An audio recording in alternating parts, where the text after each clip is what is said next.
Hi, Otto here for Bavarian Autosport. Today we're going to be installing a power programmer on this 2000 528i. On this particular model, we'll be installing the power programmer via the underhood data link connector port, or DLC.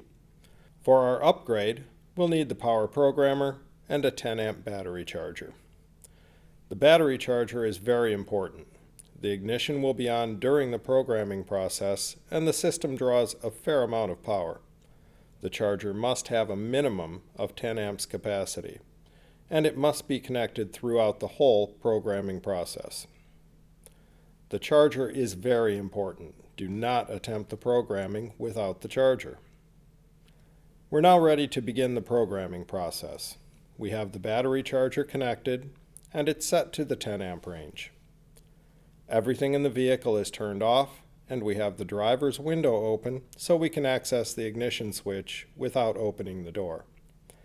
Additionally, we have fuses numbers 17 and 31 disconnected as outlined in the instructions for this particular model.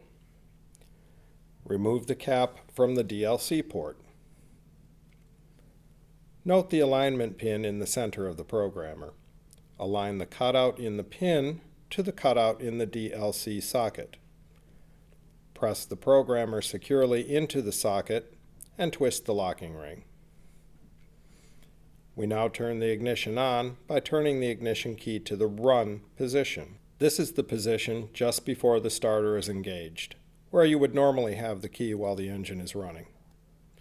At this time, the green status light is glowing steadily. Push the upgrade button and the green light will begin to flash, indicating that the upgrade process has begun. This stage will continue for a few minutes. When this stage is complete, the red active light will illuminate. The green status light will still continue to flash. There's nothing for you to do yet, just be patient.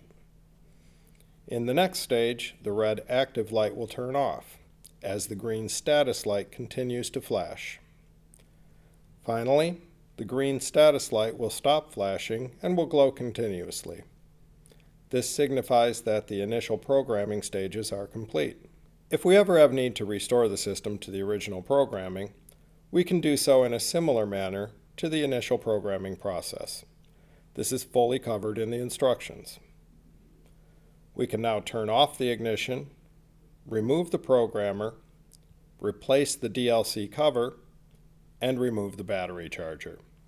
At that point, we're all set, we're done, let's go drive.